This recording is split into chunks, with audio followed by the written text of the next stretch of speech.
یہ وہ مہینہ ہے، اس لیے میں کہتا ہوں یہ اہل توحید کا مہینہ ہے۔ کس کا مہینہ ہے؟ یہ کس کا مہینہ ہے؟ مشرک کا یہ مہینہ نہیں ہے، یہ اہل توحید کا مہینہ ہے، اور ان کا مہینہ ہے جو قرآن کا مسئلہ مانتی ہے۔ اس رمضان کی سب سے بڑی خصوصیت انزل فیہ القرآن، اس میں قرآن آیا۔ تو اب جس کا عقیدہ قرآن کے مطابق ہے وہ تو رمضان کی تعظیم کرنا اس کا شرعی حق ہے، اور جس کا عقیدہ قرآن کے مطابق نہیں، اور قرآن کے ادھر قرآن پڑھو آگے سے المحند لے آئے، ادھر قرآن پڑھو آگے سے فضائل اعمال کی تلاوت شروع کر دے، درس قرآن کے قریب نہ جائے اور فضائل اعمال کی تلاوت پہ مست، تو انصاف سے سوچو اس کو کچھ رمضان کا فائدہ ہوگا؟ جی، ایک آدمی قرآن کے قریب نہیں آتا اور وضو کر کے فیضان سنت کا درس دے رہا ہے، اس کو رمضان کا فائدہ ہوگا؟ اس لیے یاد رکھو، رمضان آیا یہ اہل توحید کا مہینہ ہے۔ کس کا؟ قرآن والوں کا مہینہ ہے۔ شہر رمضان، جس نے قرآن کا مسئلہ مانا اس کا مہینہ ہے، چاہے وہ عرب میں ہے یا عجم میں ہے، دنیا میں کہیں بھی ہے۔ اس لیے یہاں دو باتیں ہیں، سب کو دعوت فکر ہے، یا ایھا الناس، اے لوگو، اگر رب کی دعوت کو تسلیم کرنا ہے تو رب کی دعوت کا پہلا نقطہ اپنے عقیدے کو، اپنے دل کو شرک سے پاک کر، اپنے عمل کو بدعت سے پاک کر، شرک و بدعت کو دل سے نکال اور پکا ہو جا لا الہ الا اللہ محمد الرسول اللہ۔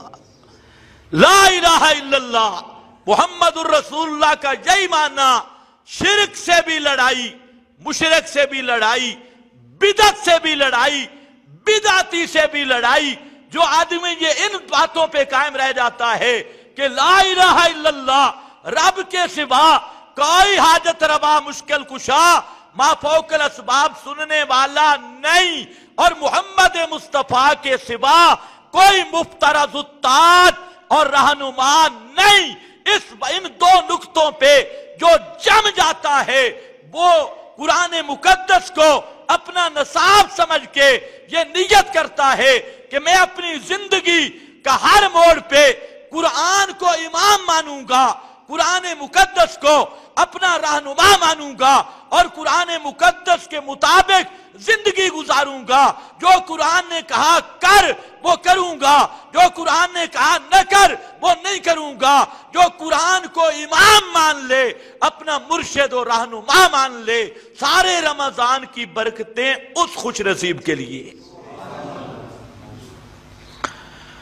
شہر رمضان، سبحان اللہ، یہاں پر بھی عنوان دیکھو، الذی انزل فیہ القرآن، آگے ھدی للناس، یہاں دیکھو ھدی للناس، صرف مولویوں کے لیے نہیں، صوفیوں کے لیے نہیں، ھدی للناس، یہ سب کائنات کے لیے عقیدہ صحیح کرنے والی کتاب ہے۔ ھدی للناس کا معنی ایمان بنانے والی کتاب، عقیدہ صحیح بنانے والی کتاب، اندر کی لین شفاء لما فی الصدور، ھدی للناس شفاء لما فی الصدور، ننزل من القرآن ما هو شفاء ورحمت۔ مولوی نے صحیح شفا کا معنی سمجھائے، پڑھے گا قرآن شفا ہے نا، 6 تعویذ ادھر باندھے گا 6 ادھر باندھے گا، یہ قرآن کی شفا سے پیدا۔ آگے پڑھے قرآن شفا ہے، تو پھر کوئی سمجھدار ہو تو وہ کہتا ہے شہد بھی شفا ہے، ایک گیلن ادھر لٹکا ایک ادھر لٹکا، صحیح معنی سمجھا ہے شفا کا۔ اچھا ایمان سے بولو، میں ختم کرتا ہوں، یہ شہد شفا ہے کہ نہیں؟ جی پکی بات ہے. اور ماں کی شاید شفا ہے. اچھا تو اس کا کیا طریقہ ہے کہ ایک بوتل گلے میں لٹکا لو اور ان پر پڑھو آیت سورۃ النحل کی کہ شہد میں شفا ہے. کوئی آدمی اس کو سمجھدار کہے گا؟ یا ایک گیلن اس ہاتھ میں ایک اس ہاتھ میں شاید شفا ہے. یہ طریقہ ہے. کیا ہوگا؟ اس کو پینا پڑے گا. اور قرآن شفا ہے کس کے لیے؟ لما. پھر قرآن شفا ہے شرک کی بیماری کے لیے، بدعت کی بیماری کے لیے. قرآن سے شفا حاصل کرنی ہے مولویوں کی کتابیں چھوڑنی پڑیں گی، پیروں کو طلاق دینی پڑے گی. پرانے کھنڈر مذہبی رہنما جو لوگوں کو جھوٹیاں کہانیاں لطیفے اور ادھر ادھر کے چالے والے سکھانے والے، سب سے بائیکاٹ کرنا ہوگا اور عقیدہ قرآن کے مطابق بنانا ہوگا، تب قرآن شفا بنے گا. ساری کائنات سے جب کٹے گا قرآن کے ساتھ جڑے گا. اللہ نے یہی فرمایا فَاسْتَمْسِكْ بِالَّذِي أُوحِيَ إِلَيْكَ وَاعْتَصِمُوا بِحَبْلِ اللَّهِ. کتاب اللہ هو حبل اللہ المتین. کتاب اللہ فرمایا لوگوں سب سے کٹ جاؤ، قرآن پہ پک جاؤ. یہ قرآن کی سب سے کٹ جاؤ. مولوی پیر کتابڑیاں رسالے اور طاغوتی نظام ہر باطل سے کٹ جاؤ اور ہدی للناس پہ ڈٹ جاؤ. یہ قرآن وہ کتاب ہے جو اول سے لے کے آخر تک یہ شفا بھی ہے، آخر تک یہ ہدایت بھی ہے. یہ جملہ صحیح ہے یا نہیں؟ یہ جملہ اتنا کڑوا ہے، ہمیں روزانہ ہزاروں گالیاں پڑتی ہیں اسی جملے پہ. گالیاں فیس بک دیکھیں گالیوں سے بھری ہوتی ہے. کہتا ہے یہ مولوی بڑا سخت ہے. اور گالیاں نکالنے والے کون ہیں؟ جو اپنے اپنے پیر کی طرف بلا رہے ہیں، اپنے اپنے مولوی کی طرف بلا رہے ہیں، اپنی اپنی جماعت کی طرف بلا رہے ہیں. ہم کسی جماعت کی طرف دعوت نہیں دے رہے، ہم کسی مولوی پیر کی طرف دعوت نہیں دے رہے. میں اپنے استاد کی طرف بھی دعوت نہیں دے رہا، اپنے پیر کی طرف بھی دعوت نہیں دے رہا، اپنے بزرگ کی طرف بھی دعوت نہیں دے رہا، کسی خاص گروہ یا ٹولے کی طرف بھی دعوت نہیں دے رہا. میں کہتا ہوں لوگوں آؤ یا ایھا الناس ہدی للناس، یا ایھا الناس ہدی، ادھر یا ایھا الناس، ادھر ہدی للناس.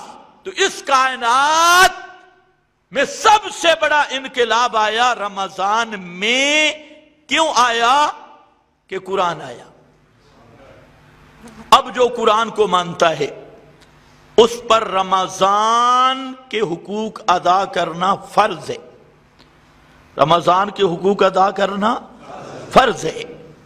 پہلا حق کیا؟ اب جہاں دیکھنے اب انداز قرآن نے بدلا دیا.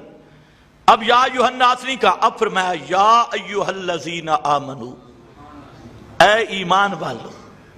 ادھر نہیں یا ایھا الناس میں نہیں، یا ایھا الناس میں ٹرمپ بھی تھا.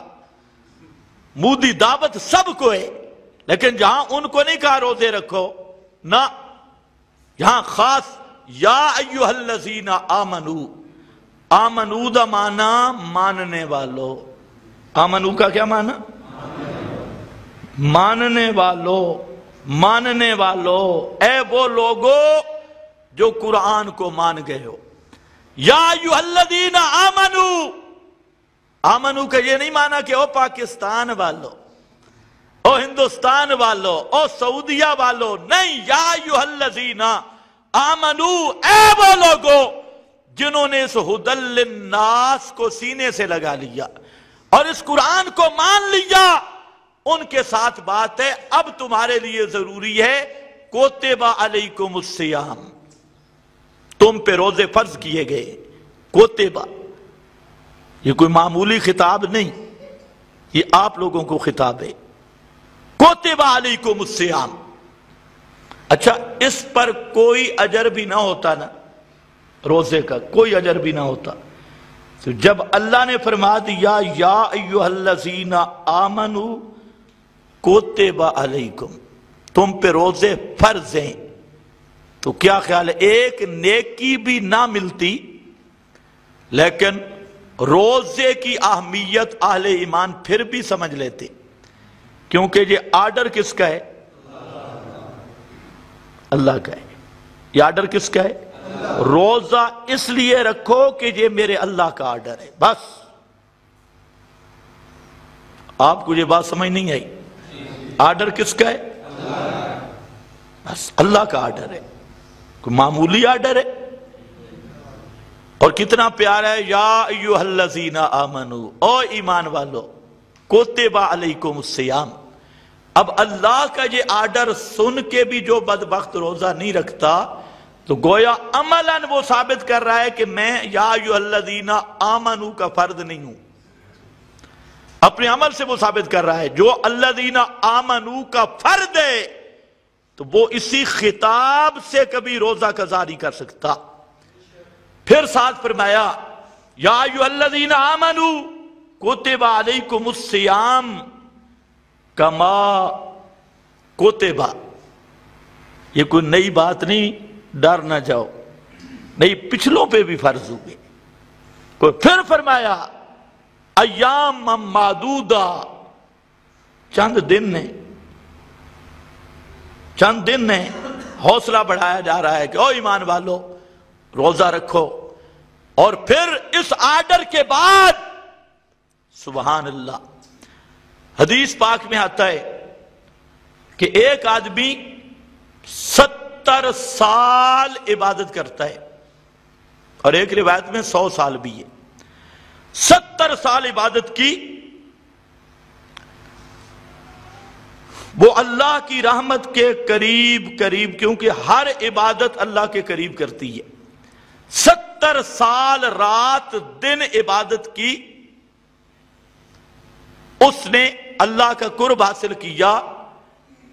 اور ایک وہ ہے جس نے ایک روزہ رکھا، وہ ایک روزے والا 70 سال کی عبادت سے آگے نکل گیا۔